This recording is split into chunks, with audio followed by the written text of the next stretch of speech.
আজকে আমি ভেড়ার খামারে।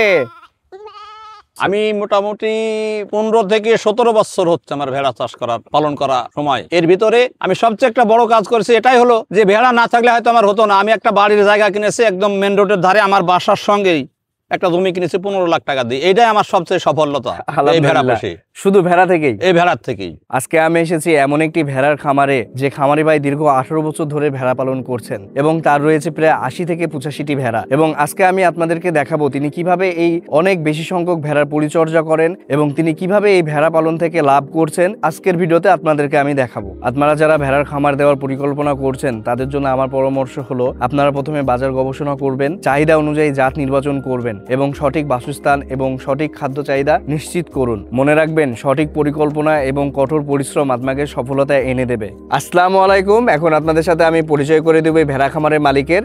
ভাই, আপনার নাম? মোহাম্মদ শাহাদত হোসেন। আমি এই ভেড়া চাষ করি, এর পাশাপাশি অল্প কিছু চাষাবাদও করি, আর ভেড়া পালনে আমার মেন কাজ। ভাই, আপনি কতদিন যাবত এই ভেড়া পালন করছেন? আমি 17 থেকে 18 বছর পালন করছি একভাবে। এর প্রতি আমার কোনো অরুচি নেই। আমি প্রথম ভেড়া কিনলাম 4টি বাচ্চা, হাটের থেকে হঠাৎ করে কি ঘুরতে ঘুরতে মনে গেল এক ব্যাপারে আমার খুব ক্লোজ, সে বলে ভেড়ার বাচ্চা 4টি নিয়ে যা। তাহলে তো নিয়ে কি হবে? তুই বলে নিয়ে যা, তো বুঝবি। এবার আমি বাড়িতে ঢোকা মাত্রই আমার স্ত্রী, আমার ছেলে মেয়ে, ওরা সবাই পড়াশোনা করে। বলছে আব্বা কইলেন কি বাড়িতে সবাই ভেড়াওয়ালা বলবে, ভেড়াওয়ালা বলবে, লোকে যা বলে বলুক গা, ভালো ব্যবসা। বলছে না না, ভেড়াওয়ালা বলবে। এখন আমার ছেলে বিজেপির চাকরি করে, সে ছুটি পেলে এসে ভেড়া চড়ায়। আব্বা দেরি হয়ে গেল, কোথায় গেছেন? ভেড়াগুলা ঘরে পুরো আছে। মানে তারও মনোযোগ চলে এসছে ভেড়ার প্রতি, যেহেতু জানে যে আমার আব্বাই ভেড়ার থেকে 15 লাখ টাকার জমি কিনেছে, তাহলে খুব ভালো ব্যবসা, নাহলে তো আমার আব্বাই এই কাজ করেনি। এই আর কি।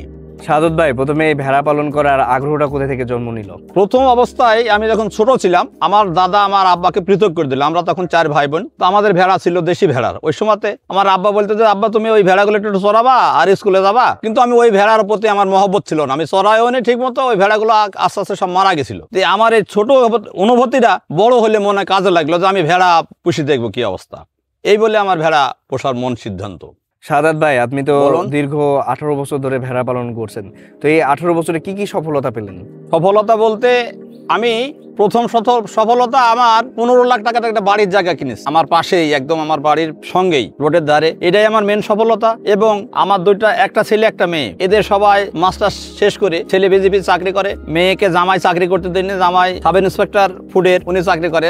এটাই হলো আমার সবচেয়ে বড়, এইগুলো যে এই ভেড়ার উপর থেকে তাদের আমি মানুষ করতে পেরেছি, এটাই আল্লাহর কাছে আলহামদুলিল্লাহ লাখ লাখ শুকরিয়া। আর প্রতি বছরে আপনার ভেড়া থেকে লাভ কেমন হয়? প্রতি বছরে বলতে যদি আমার 5 লাখ টাকার ক্যাশের মাল থাকে এখানে, তো মোটামুটি বছরে আরো 5 লাখ টাকা আমার মায় খরচ বাদ দিয়েও লাভ হবে, এই আশা করি। মানে প্রতি বছরে 10 লাখ টাকা আপনার থাকেই। এবং আমি 2বার খুব বড় লস খাইছি। যে লসটা হলো যে ঘাস পোড়া বিষ দিছিল মানুষ, এরা তো জমিতে ফ্ল্যাগ মারে না, হিংসা, যে ভেড়া চড়িয়ে খাবে হ্যান ত্যান। অনেক মানুষের হিংসা করে, ভালোতে অনেক মানুষ খুশি হয়, আর ভালোতে অনেক মানুষ কষ্ট পায় যে শালা আমার চেয়ে ভালো হয়ে গেল। তো মানুষের এই রাগের জন্য ভেড়াতে আমার বিষ দিয়ে 1 বছর মারা গেছে 6 লাখ টাকার ভেড়া, প্রায় 50টা ভেড়া মারা গেছিল। তো কাকে বলবো, কে শুনবে? এই দেশে আমাদের চাষিদের কথা তো কোনো সরকার শোনে না, শোনে তো যারা নেতা কথা তাদের কথা, চাষির কথা সরকার শোনে না, কোনো চাষির কোনো কিছু মূল্য নেই। তো আমার 6 লাখ টাকার ভেড়া মারা গেছিল। আর প্রত্যেক বছরে আমি 1 লাখ টাকার ভেড়া মারা যাওয়ার জন্য ফেলে রাখি, এটা মারা যাবেই, মানে যার গাড়ি আছে তার অ্যাক্সিডেন্ট হবেই, এটাই ওর ধরে রাখিনি। কিন্তু একবারেই 6 লাখ টাকার ভেড়া মারা গেছিল। সর্বমোট ভেড়া আছে কতটা? এখন 85টা, টোটাল 85টা আছে, বাচ্চা, ধাড়ি, মেড়া এগুলো দিই। এর পাশাপাশি আমি আবার টুকটাক ব্যবসাও করি, ভেড়া কেনা বেচাও করি। আবার নিজের 85, 80, 130টা পর্যন্ত থাকে, মানে বেশি তার রাখা যায় না। রাখাল আজ আসে কাল আসে না, পরের ছেলেদের কাজ করা, কিন্তু আমাকে রেগুলার নিজের সাথে থাকাই লাগে ফলের সঙ্গে। এবং চিকিৎসায় আমি দিই, যাবতীয় চিকিৎসা সম্পূর্ণ আমি দিই, ডাক্তার আমি ডাকি না। শাহাদাত ভাই, আপনি ভেড়া পালনের শুরুর দিকে কি কি অসুবিধায় পড়েছিলেন? শুরুর দিকে অসুবিধায় পড়েছিলাম, তখন আমার হলো 27টা ভেড়া এবং প্রায় 30টা বাচ্চা। 27টা ভেড়া। প্রথম অবস্থাতে দেখলাম যে ঘরের ভিতরে একটা মরে যাচ্ছে, বাইরে একটা মরে যাচ্ছে। তখন তো বুঝতাম না, চিকিৎসা বুঝতাম না, আবার নতুন, তো কি করা যায়? এক ডাক্তারকে ডেকে নিয়ে এসে বললাম এই অবস্থা, যে একটা বের করে নিয়ে আসছে, নিয়ে এসে বাইরে থুসছি আমি আর আমার মেয়ে ছেলে, ঘরের ভেতরে দেখতে একটা মুখ এসে পড়ে গেল। এই 2-3 মাসের বাচ্চা এগুলো, যে ডাক্তার ডেকে নিয়ে আসলাম। ডাক্তার ডাকার পরে মেহেরপুর হসপিটালে নসিমনি করে ভেড়াগুলো নিয়ে গেলাম। তোরা চিকিৎসা দিয়ে বললো যে আপনার হলো যে ধাড়িগুলো আবার টিকা যাবে, চিকিৎসা করে টিকবে, কিন্তু বাচ্চাগুলো সব মারা যাবে। ওই সময় 14টা মারা গেছিল। তো ওই ডাক্তার সব চিকিৎসা দেওয়ার পরে পরবর্তীতে আর মরেনি। সবচেয়ে বেশি মরেছিল এই 50টা একবারে, জবাই করার টাইম, মানে ঘাস পোড়া বিষকে। আপনাদের ভেড়ার সচরাচর কি রোগ বেশি দেখা যায়? সচরাচর রোগ ছিল এর আগে পিপিআরটা সরকার থেকে ইঞ্জেকশন দিলে এটা আমরা করার পর থেকে পিপিআর এখন ভালো, ওইটাতে আর রাগ কারণ করতে পারে না। এখন এই ঘাস সব জায়গায় তো বিষ ব্যবহার, ঘাসের বিষ, পোড়া বিষ, এই বিষকেই হঠাৎ করে মানে লেবার ক্রপ হয়ে মারা যায়। লেবারের ভিতরে পানি জমি দেখা গেল যে ও আস্তে আস্তে আস্তে আস্তে যতই চিকিৎসা করা যাক মারা যাবে। তো ঘাস পোড়া বিষ একটা বিষাক্ত বিষ, এটা অ্যাসিড, খেলেই মারা যায়, বাঁচানো খুব সমস্যা।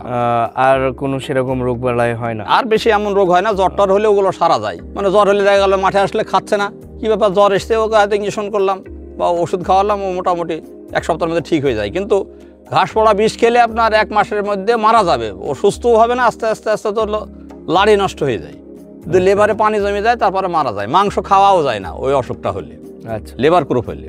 বাংলাদেশে তো বেকারত্বের আর অনেক বেশি, যদি কোনো নতুন তরুণ উদ্যোক্তারা ভেড়া পালন করতে চায় তাদের জন্য আপনি কি পরামর্শ দিবেন? পরামর্শ বলতে আমি আপনাদের বলবো যে আপনারা পরামর্শ দেবেন যে কুরাত জাত রাখার জন্যে এবং ভালো মেড়া রাখার জন্যে, ওষুধপত্র যেগুলো ভালো সেগুলো তাদের পরামর্শ দিতে হবে, তো ভালো যাতে ভালো হয় মানুষের, সে ফার্মটা টিকাইতে পারে এবং বেকারত্ব দূর করতে পারে, এইটাই আর কি।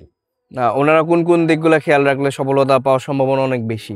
ওদের খেয়াল রাখতে হবে আপনার কুরাত জাত যেগুলো সেগুলো রাখতে হবে। তাদের বাচ্চা 2-3টে করে হয়, গাড়লের বাচ্চা হয় একটা, কিন্তু বাচ্চাটা ভালো হয়। আবার ওরা মানে বাচ্চা হওয়ার পরে ফের বাচ্চা হতে প্রায় 8 মাস টাইম নেয়। এই 8 মাস টাইমের ভিতরে তো কুরাসগুলো পেটে বাচ্চা চলে আসবে, ডাক চলে আসবে, কিন্তু গাড়লের এত তাড়াতাড়ি ডাক আসে না। আর এই গাড়লগুলো হলে হাইব্রিড জাত, এগুলো তাড়াতাড়ি অসুখে আক্রান্ত হয়ে যায়, কিন্তু দেশি কুরাসগুলো অসুখ কম হয়। এই পরামর্শই আমি দেব।